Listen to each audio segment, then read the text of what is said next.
Hello बच्चों, how are you all? Good? I am also good.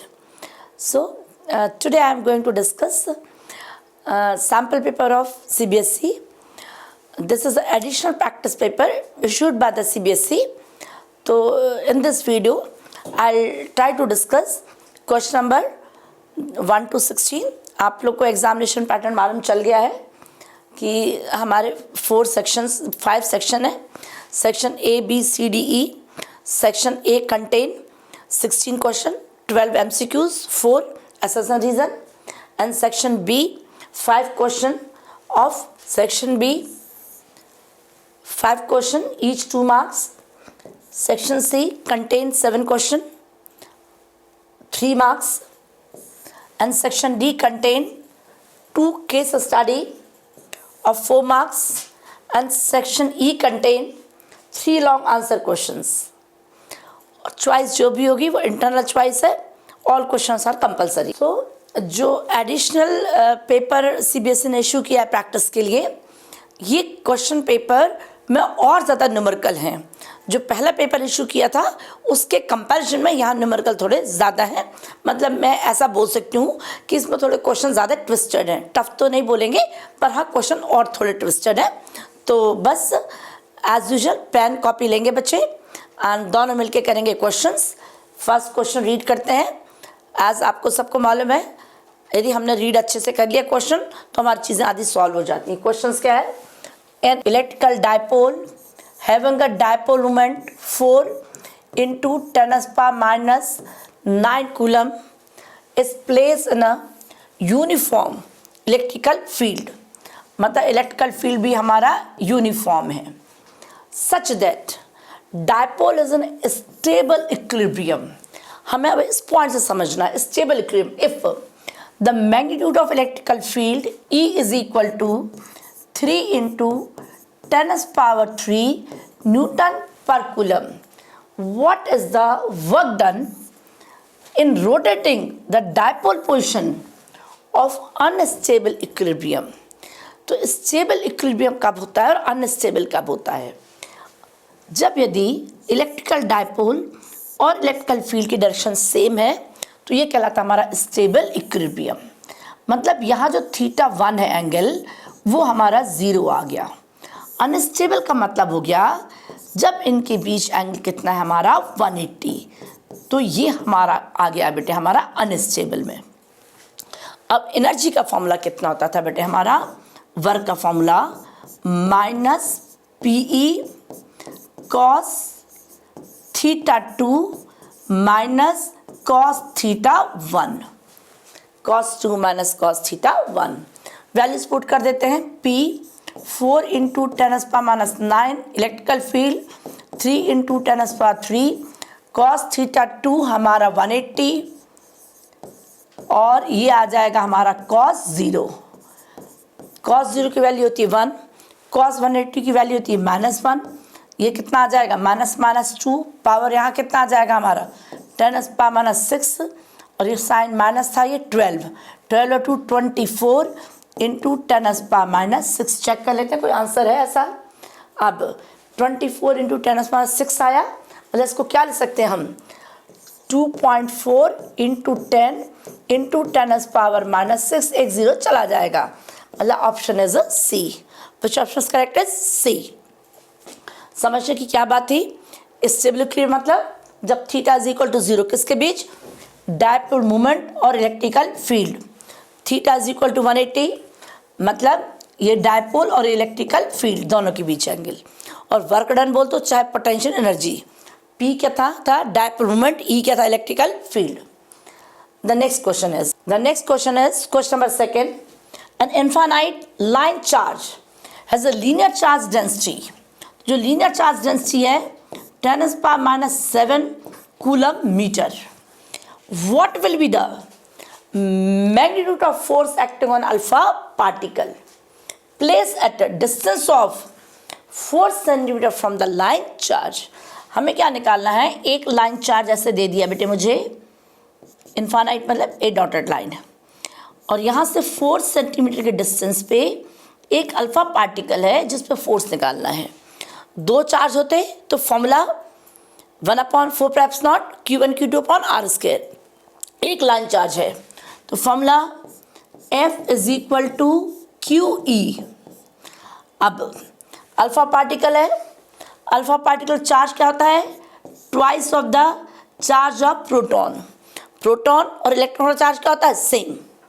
अब electrical field कितना होता है हमारा, electrical field is equal to 1/4 pi epsilon naught 2 lambda upon r. ज़्यादातर ये गॉस लॉ की एप्लीकेशन है, ज़्यादातर बुक्स में कैसे याद किया होता है 1/2 पाई एप्सिलॉन नॉट, पर मैं कैसे याद कराती हूँ 1/4 pi epsilon not. The reason is जहाँ भी कॉन्सेंट लर्न किया है बच्चों ने 1/4 पाई एप्सिलॉन नॉट किया हुआ है, तो 2 से क्या करना है आपने, 2 कर लेना, फिर याद करना आसान है, न्यूमेरिकल वैल्यू पुट करना आसान है। तो इलेक्ट्रिकल फील्ड कितना हो गया लाइन चार्ज से 1/4 pi epsilon naught 2 lambda upon r. बस यहाँ पुट कर देते हैं, 2E आ जाएगा और 1/4 pi epsilon naught 2 lambda upon r. Numerical figure 2, charge of electron 1.6 × 10⁻19, 1/4 pi epsilon naught की वैल्यू क्या थी, 9 इंटू 10⁻9 2 लैम्डा कितना हमारा 10⁻⁻7, आर कितना है 4 सेंटीमीटर, 4 और 1 सेंटीमीटर क्या सीखा था 10⁻⁻2 मीटर, 10⁻⁻2 मीटर। अब यहाँ पर 2 और 2 और ये 4 तो चला गया हमारा। नेक्स्ट ये -2 है, ऊपर जाके यहाँ क्या आ जाएगा प्लस, मतलब कितना बच गया हमारा माइनस का 5, ये ऊपर माइनस। अब -5 यहाँ कितना हो जाएगा हमारा, इसे माइनस किया 9 - 5 कितना बच गया 4। अब जो 4 है वो यहाँ प्लस हो जाएगा, तो 19 माइनस का है, मतलब देखो कितना आ जाएगा 15, तो इतना आ जाएगा हमारा 10⁻⁻15। अब लिख लेते हैं, एक ही कैलकुलेशन है, 9 और 16, 144 14.4 इंटू 10⁻⁻15 आंसर आया। अब यहाँ देखते हैं तो ऑप्शन क्या आ जाएगा, A 14.4 into 10⁻⁻15। Electrical field line charge से इनफाइनाइट था, कितना किया हमने, सबसे याद क्या रखना है, force is equal to charge into electrical field. यदि यहाँ लाइन चार्ज की जगह क्या होता है, रिंग होता है, डिस्क होता है, कुछ भी होता है, तो हमने सिर्फ क्या रखना था, force is equal to charge into electrical field. The next question number 3 क्या है, question number, the graph below shows the variation of maximum kinetic energy of the emitted photo electron with frequency of incident radiations. ये किसका question हो गया, photo electric effect का। यहाँ पर radiation incidence होते थे और यहाँ पर फोटो इलेक्ट्रॉन इमिट होते थे फॉर अ गिवन मेटल, किसी गिवन मेटल के लिए। ऑप्शंस क्या दिए, ग्राफ दे दिया। आपको पता है इस फ्रिक्वेंसी को लोग थ्रेशोल्ड फ्रिक्वेंसी बोला करते थे ना, कि कम से कम इतनी फ्रिक्वेंसी हो। अब which of the following gives the work function of the metal. अब वर्क फंक्शन कैसे समझते हैं हम लोग, यहाँ पर जो हमारे इलेक्ट्रॉन आए उनके पास एनर्जी इतनी थी, कुछ एनर्जी हमारी वर्क फंक्शन में यूटिलाइज हुई, बाकी की काइनेटिक एनर्जी आ गई। तो डायरेक्ट काइनेटिक एनर्जी क्या लिख लेते हैं आप लोग, incident energy minus work function. अब यदि मान लेते हैं हम इसको क्वेश्चन को कंसेप्ट बिल्कुल भी नहीं आता है, यदि आपको चैप्टर भी नहीं याद आ रहा है, तो जब भी ऐसे स्ट्रेट लाइन के क्वेश्चन है तो आपने थोड़ा सा स्ट्रेट लाइन का कंसेप्ट लगाना और किससे कंपेयर करना है, y is equal to mx plus c से कंपेयर करना है। तो y एक्सिस पे हमें काइनेटिक एनर्जी दे दी है, ठीक है जी। x एक्सिस पे जो c की वैल्यू कहलाती थी बेटे हमारी, जब मैंने कंपेयर किया तो यहाँ पर यदि मान लो मैंने ऐसे ग्राफ बनाया आपके लिए, ये ग्राफ बनाया, तो ये हमारा y एक्सिस है और ये हमारा x एक्सिस है, और ये जो m होता था, m हमारा m इज इक्वल टू हम करते थे tan थीटा करते थे। तो अब यहाँ पर हमने क्या करना है, जो c की वैल्यू थी जो इस एक्सिस पे c कटा, ये प्लस है। अब मान लेते हैं यदि मैं इस वाले ग्राफ को मैंने यहाँ एक्सटेंड किया है ना, तो तो ये जो वैल्यू कहलाएगी बेटे हमारी, इसको यदि मैंने कंपेयर किया तो वाई एक्सिस पे क्या था हमारी काइनेटिक एनर्जी, एक्स एक्सिस पे क्या था बेटे हमारा यहाँ पर फ्रीक्वेंसी हर्ट्स। तो यहाँ पर इस काइनेटिक एनर्जी को और क्या ले सकते हैं हम लोग, काइनेटिक एनर्जी और H F minus W not. तो जो डब्ल्यू नॉट है ये क्या है सी की जगह, वैल्यू क्या है इसकी माइनस, तो यदि मैंने इसको यहाँ एक्सटेंड किया तो ये कहलाएगा माइनस डब्ल्यू नॉट, क्योंकि ये वाली क्वांटिटी क्या कहलाती है प्लस, ये वाली क्या कहलाती है माइनस। ये ऊपर वाली जो भी हम एक्सेस बचपन से सीखते आते हैं, ये क्या बेटे हमारा प्लस और ये क्या बेटे हमारा माइनस। तो जब मैंने कंपेयर किया तो हमें कहाँ मिला ये, which of the following give the work function of the metal. तो वर्क फंक्शन क्या हुआ हमारा, एक्स इंटरसेप्ट और वाई, यहाँ पर कहाँ पर कट कर रहा है बेटे हमारा वाई पे, कहाँ पर कट कर रहा है हमारा वाई पे। Clear. The next question is, so the next question is question number 4. When an electron and atom move from a ground state to high energy level, what happened to its kinetic and potential energy? अब समझते हैं। ये हमने बोल दिया ground state है और ground state को n इज इक्वल टू 1 बोला, हायर लेवल को n इज इक्वल टू 2 और को n इज इक्वल टू 3 बोलते गए हम। हमें बताना कि एनर्जी कैसे चेंज होती है। अब समझते हैं, हमें पूछा किसका है काइनेटिक और पोटेंशियल। आपको बिल्कुल बेसिक फॉर्मूला मालूम होगा, जो टोटल एनर्जी थी वो कितनी थी minus 13.6 Z square upon n square. यदि हम हाइड्रोजन की बात करेंगे तो जेड की वैल्यू क्या है 1 और काइनेटिक एनर्जी जो है वो बिल्कुल टोटल एनर्जी के बराबर है, पर काइनेटिक का साइन क्या होता है प्लस, मतलब इसको मैंने कर दिया plus 13.6 Z square upon n square. और जो पोटेंशियल एनर्जी होती है वो होती है हमारी minus 27.2 Z square upon n square. और यदि एक सेकेंड में हमने रिलेशन याद करना है तो ऐसे याद करना आपने, total energy is equal to kinetic energy, total क्या बेटे हमारी माइनस, और potential energy is equal to भी माइनस है, minus twice of the total energy. अब एक चीज़ को समझना बेटे आपने अच्छे से, यदि मान लो बोला कि n इज इक्वल टू 2 है हमारा, n इज इक्वल टू कितना बेटे हमारा 2, तो जो टोटल एनर्जी है वो कितनी आ जाएगी हमारी माइनस 3.4 और काइनेटिक कितनी आएगी हमारी प्लस 3.4 और पोटेंशियल कितनी आ जाएगी माइनस 6.8। अब कौन सी एनर्जी ज़्यादा होगी कौन सी कम, मान लो n इज इक्वल टू 3 कर दिया तो एक कैसे डिवाइड होगा 9 से, ये भी 9 से, ये भी 9 से। अब यहाँ पर याद क्या रखना है, मान लेते हैं हमने ये कोई एक्सेस बना दिया, ये 0 है 1 है 2 है 3 है, तो ये वैल्यू हमारी बढ़ रही है ना बेटे, बट यदि ये क्या है -1 है -2 है तो ये वैल्यू क्या रही कम हो रही है। मतलब हम ये समझ सकते हैं यहाँ पर, मैं यदि आपको बोलूँ तो जो काइनेटिक एनर्जी है पहले 13.6 थी ग्राउंड में, आगे जाके कितनी हो गई 3.4, तो काइनेटिक तो क्या हो गई डिक्रीज। अब इन्होंने पहले कौन सा वर्ड दिया है काइनेटिक, तो काइनेटिक तो हमारे 100% हो गया डिक्रीज है। अब सी और डी हो सकते हैं। अब पोटेंशियल का देखते हैं, पोटेंशियल का देखते हैं। अब पोटेंशियल में क्या हुआ, जो -6.8 है वो हमारा 0.6 या आप ये बता दीजिए -5 और -10 कौन सा ज़्यादा है। वैसे 10 बड़ा होता तो माइनस में क्या है -5, मतलब पोटेंशियल एनर्जी हमारी कितनी है 6.8 हो गई सेकेंड ऑर्बिट में, सेकेंड लेवल में। फर्स्ट में कितनी थी हमारी -27.2 थी, तो which value is more 6.8 is more, मतलब पोटेंशियल एनर्जी क्या हो जाएगी हमारी इंक्रीज। अब समझना कैसे आपने कि जो हमारी काइनेटिक एनर्जी है वो हमेशा क्या होती है पॉजिटिव, और ये रिलेशन आ गया, और पोटेंशियल एनर्जी है वो क्या है नेगेटिव। तभी कई बार यहाँ भी देख के भी कंफ्यूजन आ जाता है कि पोटेंशियल कैसे ज़्यादा हो गई, टोटल की डबल कैसे हो गई, because of the negative sign, because of the negative sign. Sign क्या है negative. Question number 6, a rod when suspended in uniform magnetic field align itself perpendicular to the magnetic field as shown।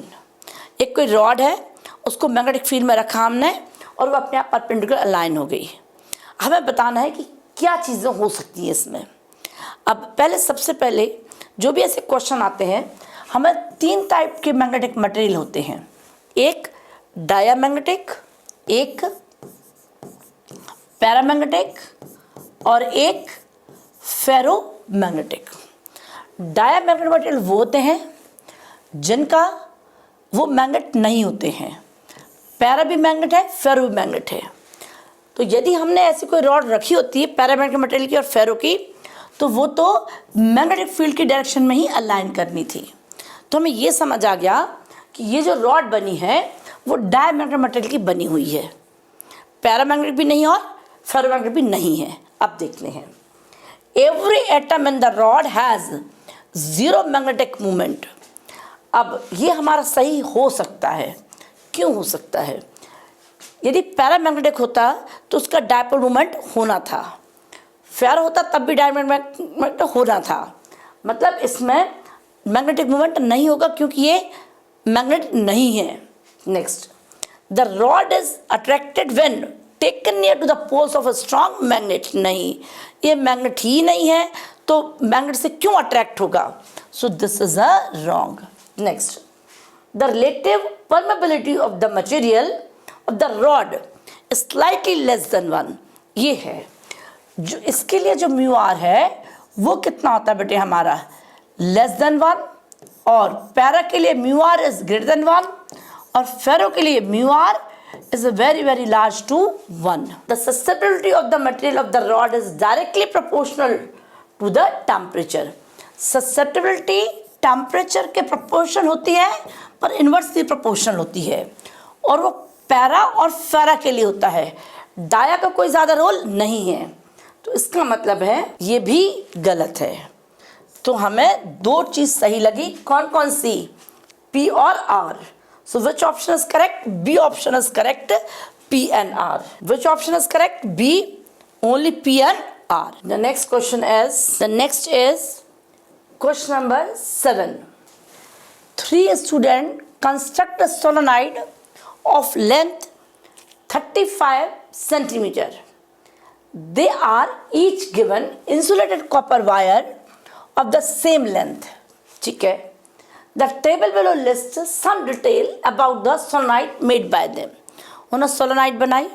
Solenoid कैसे बनाते थे? एक wire है, उसको ऐसे ऐसे ऐसे ऐसे करके क्या बना दिया? सोलोनाइड। तो ये बोलते एक स्टूडेंट ने लिया तो उसने जो सोलोनाइड बनाया उससे मैग्नेटिक फील्ड B1 क्रिएट हुआ, दूसरे से B2, तीसरे से B3। अभी बोलते हैं compare the magnetic field produced by the solenoid made of the 3 student. जिन तीनों स्टूडेंट ने सोलोनाइड बनाई, किससे फील्ड ज़्यादा किससे कम? मैं पहले स्टूडेंट 1 ले लेती हूँ। तो वायर की लेंथ हमारी 35 सेंटीमीटर है, तो स्टूडेंट 1 ने 3 सेंटीमीटर लिया, मान लेते वहाँ पर n टर्न आ गए, ठीक है। और जो B था उसने भी 3 सेंटीमीटर लिया, पर उसने बीच में क्या किया? आयरन कोर डाल दिया। तो जो आयरन कोर डाला और रेडियस भी इसकी वही आ जाएगी सोलोनाइड। थोड़ी मेरे से बनाने में गलती हो गई, बट ये क्या है बेटे? नंबर ऑफ टर्न 1 2 3 4 5 6, 1 2 3 4 5 और इसमें भी 6 आना चाहिए। क्यों? क्योंकि दोनों की रेडियस क्या है? बराबर। अब नेक्स्ट B3 में इसने रेडियस 6 रख दी, तो 6 रेडियस रख दी मतलब ये इस ढंग से सोलोनाइड बन गई हमारी। तो यहाँ पर नंबर ऑफ टर्न कितने आएंगे? कम आ जाएंगे। वायर तो उतनी लेंथ का है, 35 सेंटीमीटर का है, उसको ऐसे गोल घुमाओगे आप तो ज़्यादा बड़ा करोगे तो 2-3 बार ही आया, छोटा करोगे तो ज़्यादा बार आ गया। अब मैग्नेटिक फील्ड क्या होता है सोलोनाइड का? मैग्नेटिक फील्ड का फॉर्मूला था हमारा B1 is equal to mu naught mu r n I. अब करंट के बारे में कुछ दिया नहीं बेटे हमें। अब जो हमारा फर्स्ट केस है B1 में हमारा जो फील्ड है म्यू नॉट और म्यू आर की वैल्यू क्या है? 1, क्योंकि यहाँ पे एयर कोर है, और एन और ये आई। अब B2 में फील्ड कितना हो जाएगा हमारा? B2 में आयरन डाल दिया तो म्यू आर की कुछ ना कुछ वैल्यू हो ही जाएगी, म्यू आर एन आई। तो मुझे यहाँ लग गया कि B2 is greater then B1। अब यहाँ देखते हैं जो B3 है वहाँ पर म्यू नॉट n आई और n डैश कर दिया। जो नंबर ऑफ टर्न है वो इसमें क्या जाएंगे, कम। यहाँ ज़्यादा थे, यहाँ क्या गए, कम। ठीक है, तो यहाँ फील्ड क्या आ जाएगा, B3 सबसे कम। तो हमारे हिसाब से जो आंसर आएगा, सबसे ज़्यादा B2, फिर उससे कम B1, फिर उससे कम B3, उससे कम B3। देखो क्या है बेटे, हमारा B2 सबसे ज़्यादा, फिर उससे कम B1, उससे कम B3। तो विच option is correct, option B is correct, option B is correct. The question number 7 is clear. Solenoid बनाया था और फील्ड, एक वायर लेंथ थी, समझ हो गया क्वेश्चन, दोबारा बता देती हूँ। एक वायर की लेंथ इतनी थी, सोलोनाइड बनाए। एक बार जब रेडियस कम थी तो नंबर ऑफ टर्न क्या हुए हमारे, ज़्यादा। जब रेडियस ज़्यादा थी तो नंबर ऑफ टर्न क्या हुई, कम। तो ये बात तो हमारी बिल्कुल यहाँ क्लियर हो गई कि यहाँ जो B3 है, जो यहाँ B3 है, ये सबसे कम होगा। यदि इन तीनों की रेडियस अलग अलग होती तो अब पर यहाँ पर रेडियस तो उन्होंने बराबर दे दी है, पर यहाँ पर क्या दिया, आयरन कोर। तो आयरन कोर से क्या आ जाएगा, म्यू आर की वैल्यू ज़्यादा है। मतलब क्या समझ आ गया, सबसे ज़्यादा B2, फिर उससे कम B1, फिर उससे कम B3। Clear. Next I am coming to the next question. The next question is a charge particle plus Q having a mass m moves in a uniform electrical and magnetic field। कहाँ पर move कर रहा है, uniform electrical and magnetic field. In which of the following scenario will the path of the charge particle will linear and describe the velocity time graph shown below.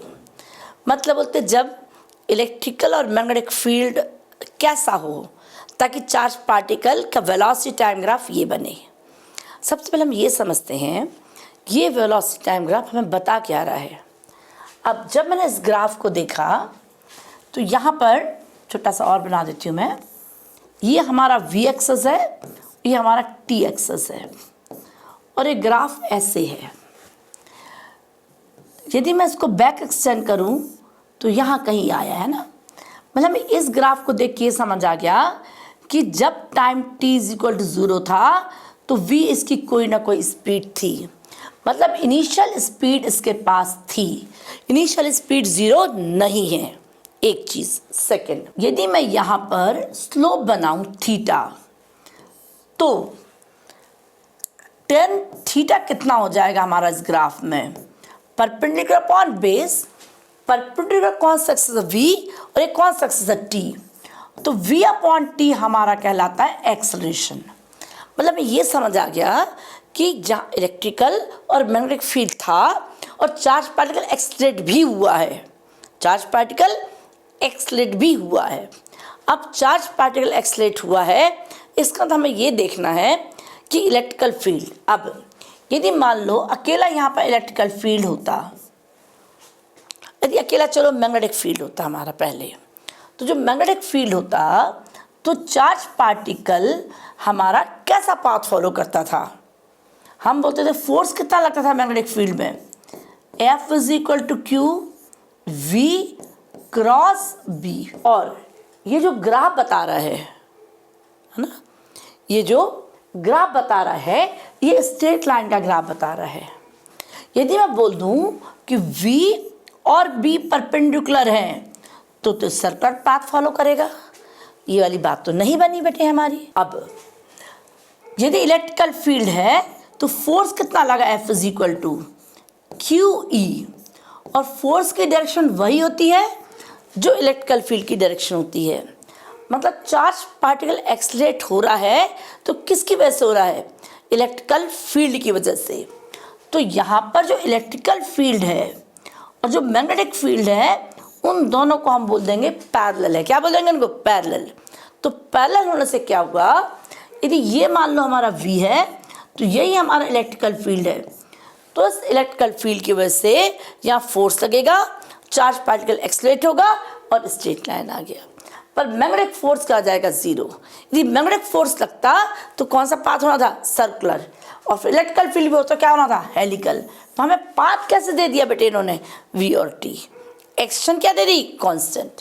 इसका मतलब यहाँ पर क्या आ रहा है बेटे हमारा, E is parallel to B, ये तो कंफर्म हो गया। अब B ऑप्शन में दिया है particle initially at rest, C option में दे दिया है यदि एक ग्राफ हमारा यहाँ से शुरू होता तब हम बोल सकते थे इनिशियली किस में, रेस्ट में, पर ग्राफ यहाँ से शुरू हो रहा है। मतलब क्या समझ आया, E and B, E parallel to B and particle has an initial velocity along the electrical field, बिल्कुल correct. So which option is correct is C। Perpendicular क्यों नहीं होगा, अदरवाइज दो फोर्स लगने थे। Got it. The next question है question number 9। A pure resistor is connected to AC power source as shown in below। हमने AC source से लगा दिया। Which of the following statement is true? First, the average current flowing through the circuit during one cycle, बिल्कुल correct. हम AC में क्या पढ़ते थे, ये हमारा अल्टरनेटिंग करंट है, ये अल्टरनेटिंग वोल्टेज है। हम वन साइकिल के लिए जिसको क्या बोलते थे, I average value, I mean value. One cycle क्या निकाला करते थे हम लोग, 0। और हाफ साइकिल के लिए क्या निकाला करते थे, I mean is equal to 2I0 upon pi. Next, तो पहला स्टेटमेंट तो फर्स्ट करेक्ट है। Next, the current in the resistor lead to the voltage by π/2। Resistor में करंट सेम फेस में होती है वोल्टेज की तरह, so this is a wrong. The average power dissipated by the resistor is 0, power 0 नहीं होगी। तो ये क्या आ जाएगा हमारा, पावर में जो हमारी वैल्यू करंट आता था I² R, और ये I² हमारी RMS वैल्यू होती है। बच्चे ये ना सोचे कि मैडम आप करंट तो 0 बता रहे, फिर पावर कैसे 0 आ जाएगी। तो पावर का जो फॉर्मूला है P क्या लिखते हैं हम लोग, I² R। तो I क्या होता है, RMS वैल्यू। तो only option A is correct. Question number 10। At what rate does electrical field change between the plate of square capacitor of side 5 centimetre. एक कैपेसिटर है, उसकी प्लेट स्क्वायर है जिसकी साइड 5 सेंटीमीटर है, और दोनों प्लेट का बीच का जो डिस्टेंस है, जो सेपरेशन है, D is equal to 1.2 mm है apart, and the voltage across them changing at the rate. और वोल्टेज जो चेंज हो रहा है dV upon dt is equal to 60 volt per second. और हमें निकाला इलेक्ट्रिकल फील्ड कैसे चेंज होगा। अब हम इलेक्ट्रिकल फील्ड और वोल्टेज में रिलेशन निकाल लेते हैं। क्या था हमारा, E इज इक्वल टू, आप लोग क्या पढ़ते थे, dV अपॉन dr, है ना, माइनस साइन लगाते थे। हम मैग्नीट्यूड की बात करते हैं, V अपॉन D कर देते हैं। फिर इलेक्ट्रिकल फील्ड क्या दिया मैं, चेंज, दोनों को रेट ऑफ चेंज अब दोनों का निकाल दो। So DE upon DT is equal to 1 upon D dV upon DT। हमें क्या निकालना था, rate of change of electrical field, मतलब how electrical field changes with the time. और ये क्या दिया है, the potential changes with the time. देखते हैं बेटा, dV अपॉन DT इज 60 और D कितना है 1.2 mm, मतलब 10⁻³ मीटर। एक 0 यहाँ कर दिया मैंने और 12 कर दिया, और ये कितना आ जाएगा हमारा, DE upon DT is equal to, ये ऊपर जाके 4 हो जाएगा, 5 इंटू 10⁻⁴ वोल्ट पर मीटर और सेकेंड। Option D, 5 into 10⁻⁴। जब एक बार मैंने क्वेश्चन पढ़ा तो मैं सोचूं कि ऐसा तो कोई फॉर्मूला है नहीं। फिर क्या सोचा कि जब हमें dV अपॉन dt दे दिया है, इलेक्ट्रिकल फील्ड पूछा है, इलेक्ट्रिकल फील्ड और V में रिलेशन देखते हैं। इलेक्ट्रिकल फील्ड क्या हुआ हमारा, dV अपॉन dr आपने सीखा है, वोल्टेज अपॉन डिस्टेंस। हमने नेगेटिव साइन हटा दिया, मैग्नीट्यूड की बात करते हैं। हमें क्या निकालना था, डी अपॉन डी टी, दोनों जगह हमने क्या कर दिया, rate of change of electrical field और पोटेंशियल, बस वैल्यू पुट कर दी। वी कितना था 60 और ये था 1.2 मिलीमीटर। तो मिलीमीटर कैसे बदलेंगे बेटे हमारा, है ना, 1 millimetre is equal to 10⁻³ metre, और माइनस किया, एक जीरो यहाँ चला गया, 12 हो गया। अब इसका मतलब ये कितना हो गया हमारा, और 50 × 10⁻³ सॉरी बेटा, और ये 1 कितना आ जाएगा, 3 + 1 एक पावर और ले गए, तो 5 × 10⁻⁴। Clear. Next question is the question number 11. The next question is 3 loop as shown below move into magnetic field with the velocity v. 3 loop हैं, मैग्नेटिक फील्ड में मूव कर रहे हैं और इनकी वेलोसिटी कितनी है, v, सभी की वेलोसिटी v है। अब हमसे पूछा है कि in which loop will induce EMF will be largest at the instant when loop enters the magnetic field. जैसे लूप मैग्नेटिक फील्ड में एंटर करता है तब हमारा मोशनल EMF का फॉर्मूला क्या था, E = BLV। अब तीनों केस में देखेंगे बेटे, हमारा मैग्नेटिक फील्ड तीनों के लिए क्या है, सेम, बिल्कुल जैसे एंटर करता है। बाद में चेंज हो सकता था क्योंकि इसका एरिया कुछ और है, इसका एरिया कुछ और है ना, जस्ट एंटर पूछा है तो। और अब मेन चीज़ क्या है बेटे हमारी, एक चीज़ और समझ लेंगे, इंड्यूस EMF जब भी होगा तो तीनों चीज़ें क्या होनी चाहिए, B is perpendicular L is perpendicular to V। अब यहाँ पर देखते हैं ये साइड कितनी है हमारी, 1 2 3 4, ये 1 2 कॉलम है, तो सबसे ज़्यादा लेंथ कितनी किसकी है, लूप P की। V और B क्या है, सेम, मतलब मेन किस पर डिपेंड कर रहा है, लेंथ पे। तो विच option is correct, only P। So question number 12 पढ़ते हैं ध्यान से। The emission spectrum of element in the spectrum of frequency of EM radiation emitted. Sometimes बच्चे सोचते हैं कि मैडम ये इमिशन स्पेक्ट्रम क्या है, तो इमिशन स्पेक्ट्रम में आप ऐसे बहुत कंफ्यूज मत हो। जो आपने Lyman series, Balmer series, Paschen series, ये सब क्या है बेटे हमारा इमिशन स्पेक्ट्रम, मतलब जब हमारे इलेक्ट्रॉन एक हायर स्टेट एनर्जी से लोअर में जंप करते हैं तो रेडिएशंस निकलेंगे, तो उन रेडिएशंस को हम लोग क्या बोलते हैं, EM wave radiations, electromagnetic radiations. अब ये बोलते हैं emitted due to electron making transition from high energy state to lower energy state. अब क्या बोलते हैं, the diagram below shows electron transition from high energy to lower energy. जो diagram दिया है वो क्या बता रहा है कि इलेक्ट्रॉन इन स्टेट से यहाँ ट्रांजिट करता है। अब देखते हैं डायग्राम क्या दिया है हमारा। सो डायग्राम में दे दिया है, इसको हम लोग n = क्या बोलेंगे 4, इसको बोलोगे n = 3, n = 2 और n = 1। अब ट्रांजिशन कहाँ से हो रहा है, 4 to 1 में, 3 to 1 में, 2 to 1 में, 4 to 2 में, 3 to 2 में, 4 to 3 में। अब हमें ये पता चल जाए एनर्जी और फ्रिक्वेंसी का क्या रिलेशन है तो हम ग्राफ मजे से बना सकते हैं। हमें बोहर्स सेकंड पास्टुलेट क्या बोलता था, third postulate E2 - E1 = HF। यदि हमें एनर्जी का डिफरेंस मिल जाए तो हम फटाफट ग्राफ बना लेंगे। अब देखते हैं एनर्जी का डिफरेंस। जब हम 4 to 1 बोलेंगे तो एनर्जी का डिफरेंस किसका आना चाहिए, 4 का और 1 का। पर बार बार ऐसे करने की बजाय बेटर है हम क्या निकाल दें, एनर्जी। आपको एनर्जी का फॉर्मूला पता होगा, एनर्जी हमारा फॉर्मूला होता था E = -13.6 Z² n²। अब हाइड्रोजन की बात करें तो Z तो आ गया 1। अब n की बात की मैंने, n1 1 आ गया, तो जो एनर्जी आई वो आ गई हमारी -13.6 इलेक्ट्रॉन वोल्ट।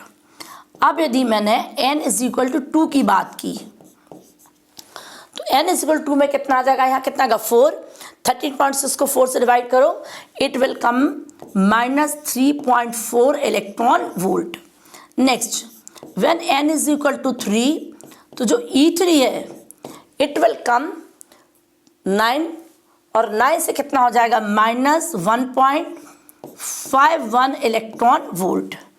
एंड E4 कितना आ जाएगा 16 से उसको डिवाइड करोगे -0.85 इलेक्ट्रॉन वोल्ट। अब बार बार ना करके मैंने हर जगह की एनर्जी निकाल ली, मतलब इस स्टेट की जो एनर्जी मुझे पता चल गई वो आ गई -13.6 इलेक्ट्रॉन वोल्ट। यहाँ आ गई हमारी -3.4 इलेक्ट्रॉन वोल्ट। यहाँ आ गई हमारी -1.51 इलेक्ट्रॉन वोल्ट। यहाँ आ गई हमारी -0.85 इलेक्ट्रॉन वोल्ट। अब बार बार इलेक्ट्रॉन वोल्ट नहीं भी लिखोगे तो भी चल जाएगा, वैसे भी ऑब्जेक्टिव ही है। अब जब ट्रांजिशन हमारे इस स्टेज में हुआ तो इन दोनों एनर्जी का डिफरेंस चाहिए है, मतलब हमारा E1 कितना हो जाएगा 3.4 और E2 कितना है -13.6। तो यहाँ दी मैं क्या करूँगी -13.6 माइनस प्लस 3.4, तो ये आ जाएगा मेरा 10.2। तो इस ट्रांजिशन में जो हमारे पास एनर्जी आई 10.2। अब इस वाले ट्रांजिशन में देखते हैं हम, तो यहाँ कितना है मेरा अगेन -13.6 प्लस 1.51।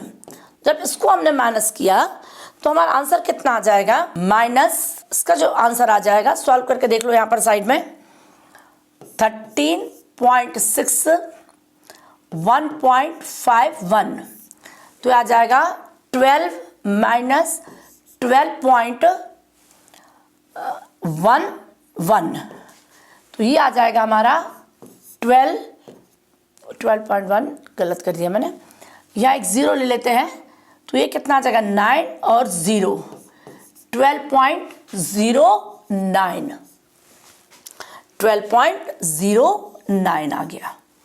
नेक्स्ट अब मैं इस स्टेज को ले लेती हूँ 0.85, मतलब 13.6.85, ये कितना आ जाएगा हमारा 5, और ये आ गया हमारा यहाँ पर 15, तो 7, और ये आ जाएगा 12।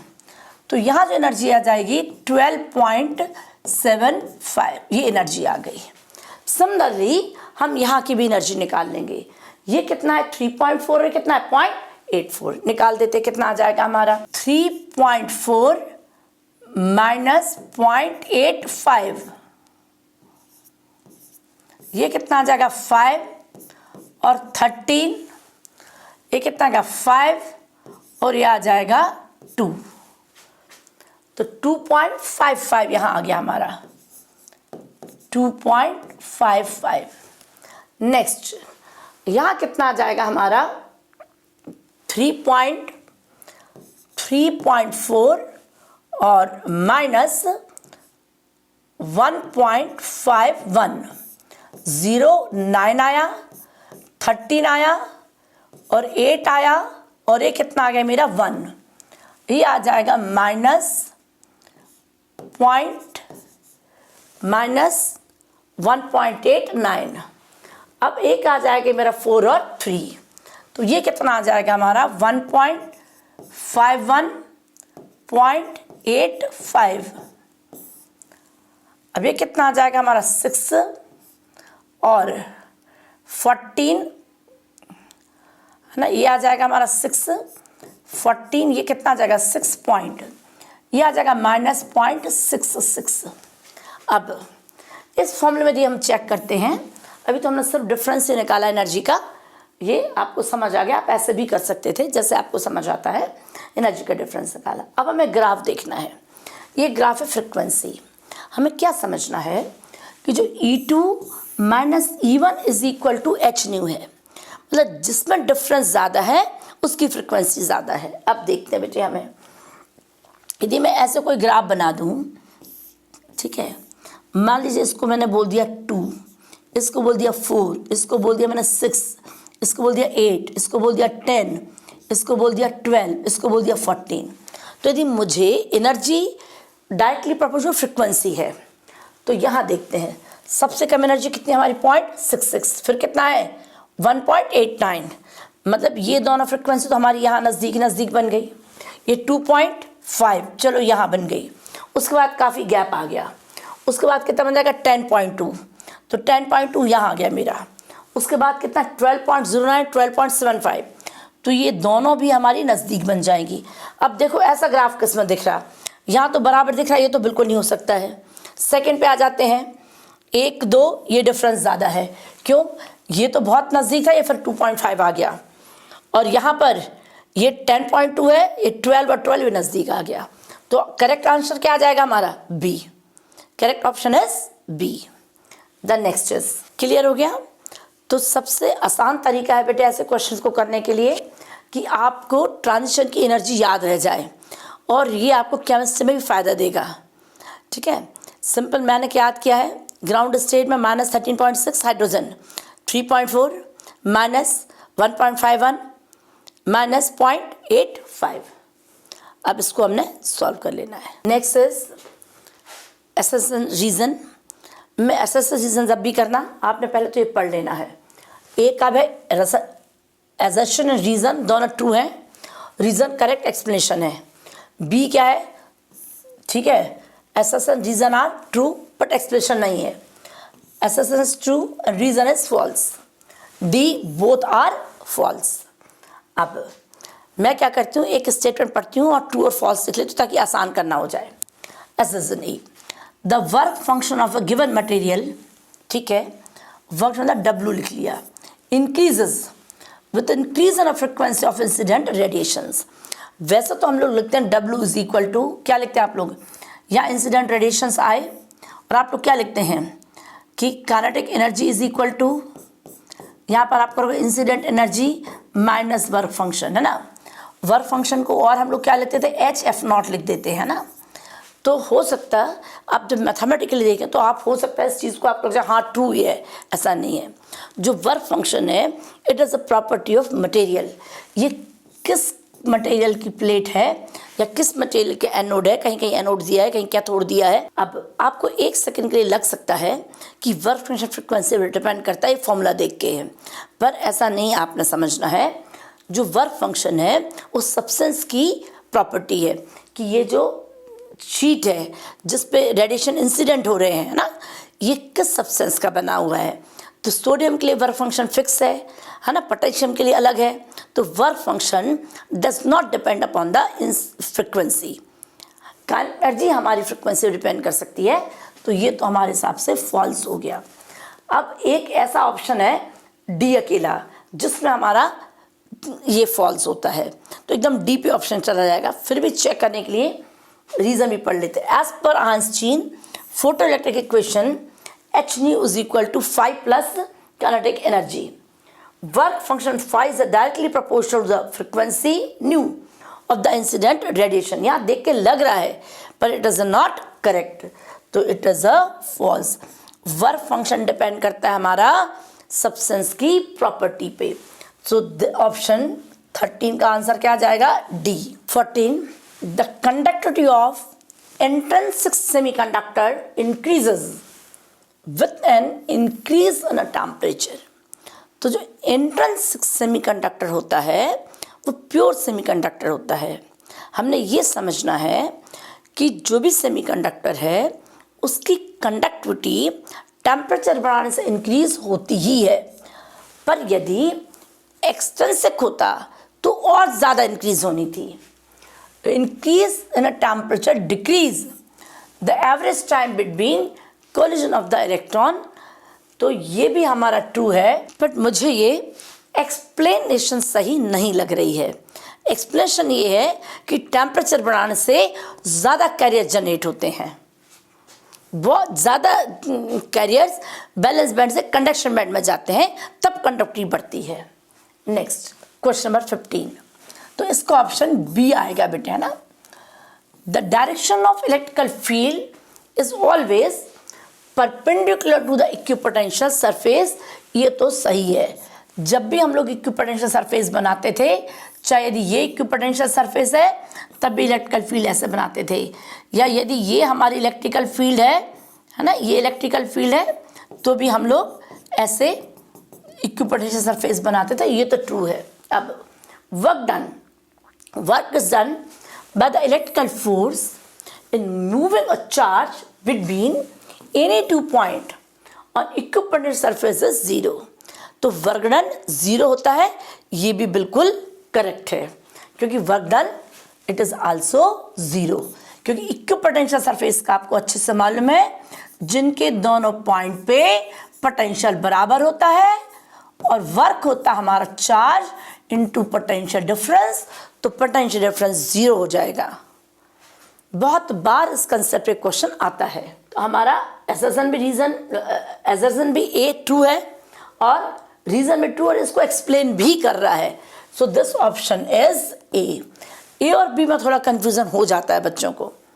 Next, if focal length of two convex lens is the same, the lens with a larger diameter will produce brighter image. मतलब बोलते हैं कि दो लेंसेज हैं, एक का डायमीटर ज़्यादा है और एक थोड़ा सा कम है, तो जिसका डायमीटर ज़्यादा है उससे जो इमेज बनेगी वो बोलते हैं वो ब्राइट बनेगी, इमेज ब्राइट तो बनेगी बेटे, ये तो ट्रू है बात। अब क्यों बनेगी? Convex lens with larger diameter able to focus light better, ये रीज़न नहीं है। रीज़न ये है कि जब अपर्चर ज़्यादा होगा, डायमीटर ज़्यादा होगा, तो मोर लाइट आएगी। जैसे हमारे किसी कमरे में है, कम लाइट आती है तो हमें उतना प्रॉपर नहीं दिखता है, जब ज़्यादा लाइट है तो प्रॉपर दिखता है, तो मतलब वो लाइट ज़्यादा आएगी। पर ऐसा नहीं है कि वो प्रोड्यूस ब्राइट इमेज नहीं है, लाइट ज़्यादा आएगी, मतलब मोर लाइट्स आएगी। तो इसका ऑप्शन मेरे ख्याल से सी होना चाहिए, क्योंकि सी का क्या था, एसर्शन करेक्ट और रीज़न गलत। The question number 5 was left. पहले मैंने क्वेश्चन नंबर 4 किए, 5 छूट गया था, एंड बाकी रेस्ट ऑफ द क्वेश्चन 16 तक का करिए। मैं क्वेश्चन 5 अभी बता देती हूँ। द क्वेश्चन नंबर 5, तो क्वेश्चन नंबर 5 में क्या दिया है, दो वायर हैं P एंड Q, और जो वायर P है it carries a current of 10 ampere upward, and wire R है it carries a current of 4 ampere, it carries a current of 4 ampere, and the net force, resultant net force is acting toward a as shown in figure। जो resultant force है वो यहाँ पर act करता है। तो बोलते हैं कि जो ये Q वायर है इसमें मैक्सिमम कितनी करंट फ्लो कर सकती है। अब मैंने यहाँ चारों ऑप्शन पढ़े, तो यहाँ पे जो अपवर्ड लिखा, upward direction, upward direction, upward direction, तो मैंने ये मान लिया कि ये जो वायर Q है इसमें भी करंट अपवर्ड डायरेक्शन में जा रहा है, क्योंकि सारे ऑप्शन में क्या दिया, अपवर्ड। अब कंसेप्ट क्या है, यदि कोई दो वायर है और उनमें डायरेक्शन ऑफ करंट सेम है, मान लेते वायर P है और ये वायर QR है, तो दोनों में डायरेक्शन ऑफ करंट क्या है, सेम है। जो P है ये वायर R को अपनी ओर क्या करेगा, अट्रैक्ट करेगा। तो दो वायर में दी सेम डायरेक्शन में करंट है, जो फोर्स होता है फोर्स ऑफ अट्रैक्शन होता है। अब ये जो फोर्स F नेट है, F नेट कितना आ जाएगा हमारा, देखो ज़रा F नेट, तो जो F नेट फोर्स है बेटे हमारा F नेट, ये फोर्स हुआ मेरा, मान लेते सब दो ही वायर थे, तो ये आ जाएगा मेरा F1, मान लो मैंने इसको नाम दे दिया F1। अब जो वायर हमारा Q है उसमें इतनी करंट होनी चाहिए कि वहाँ पर जो मान लेते हैं इस Q वायर ने इसको अट्रैक्ट किया, तो यहाँ पर जो फोर्स F2 लगा। अभी बोलते हैं कि जो नेट फोर्स है वो हमारा क्या होना चाहिए, डायरेक्शन ये होनी चाहिए, मतलब जो हमारा फोर्स F1 लग रहा है that force should be greater than the F2। ये जो फोर्स हमारा F2 है वो हमारा F1 से ज़्यादा होना चाहिए, ठीक है। अदरवाइज यदि F2 हमारा ज़्यादा नहीं होगा तो डायरेक्शन ये नहीं आएगी। अब पहले हम F1 निकालेंगे, और या जो हमारा F1 है उसको एटलीस्ट F2 के बराबर तो कर ही देंगे, ठीक है। अब F1 बताओ कितना आ जाएगा हमारा। तो जो F1 फोर्स मैंने एटलीस्ट इक्वल कर दिया, F1 is equal to F2। F1 force कितना होता था हमारा, P और इसके बारे में है। तो जब दो पैरेलल वायर्स थे तो उनके बीच का फोर्स का फॉर्मूला कितना था, फोर्स अपॉन लेंथ होता था एक्चुअली ये, म्यू नॉट अपॉन 4 पाई 2 I1 I2 अपॉन R, दोनों वायर का करंट और उनके बीच का डिस्टेंस। अब F1 देखते हैं, mu naught upon 4 pi 2 I1 current I in wire P, current I in wire R और इनके बीच का डिस्टेंस P और R के बीच का डिस्टेंस ये दे दिया मुझे 4 centimetre is equal to F2। F2 force किसके बीच है बेटे हमारा, म्यू नॉट अपॉन 4 पाई आ जाएगा, 2 आ जाएगा और ये कितना आ जाएगा, आई क्यू आ जाएगा, आई आर आ जाएगा और डिवाइडेड बाय डिस्टेंस। तो यहाँ डिस्टेंस कितना दे दिया है, 6 सेंटीमीटर। ये कितना आ जाएगा, 6 सेंटीमीटर। दोनों इक्वेट करे थी तो मैंने यूनिट चेंज नहीं की, mu naught upon 4 pi cut जाएगा, 2 कट जाएगा, आर भी कट जाएगा। आई पी की वैल्यू कितनी है, 10 upon 4 is equal to I Q और ये कितना है 6, 2 और ये कितना आ जाएगा 3, ये कितना आ जाएगा 5 और ये कितना आएगा 15। तो जो आई क्यू है वो कितना हो सकता है 15। यदि ये करंट हमारा 15 से ज़्यादा हो गया, ये करंट हमारा 15 से ज़्यादा हो गया तो F2 फोर्स क्या जाएगा, ज़्यादा। जब F2 ज़्यादा हो गया तो F2 हमारा इधर लग रहा है, F1 इधर लग रहा है, तो रिजल्टेंट का कहाँ लगेगा मेरा, इधर। जबकि हमें रिजल्टेंट कहाँ चाहिए बेटे, F नेट इधर चाहिए। इसका मतलब है current can not be more than 15। अब देखते हैं option, I cannot be in the upward direction. Current I can have any magnitude greater than 0 ampere in upward direction. Current I cannot have magnitude more than 15 ampere in upward direction. Current I cannot have magnitude of more than 10 ampere. हमारा 15 answer आ गया, तो option C is correct. अब दिगर मान लो यहाँ पर हमें किसी में अपवर्ड होता और किसी में डाउनवर्ड होता मान लेते हैं। तो यदि डाउनवर्ड होता तो यहाँ पर ये करंट होता, तो ये क्या करता है, इसको रिपेल, क्या करते हैं, रिपेल, तो ऑलरेडी अपने से दूर करता, तो डायरेक्शन यही आनी थी। तो यदि डाउनवर्ड ऑप्शन होता तो कोई भी करंट होता और नेट फोर्स हमारा यही लगना था। Clear? So that's all in this video. This is additional question paper issued by the CBSE। तो इसकी भी आप प्रैक्टिस कर लें, हो सकता जो डिफ़िकल्ट लेवल के क्वेश्चन हैं कुछ इस कंसेप्ट पे आ जाएं। Okay then, do hard work as much as you can do. जितनी आप मेहनत कर सकते हैं उतनी मेहनत करें, पर जब भी कोई काम करना है खुश होकर काम करना है। ओके बच्चों।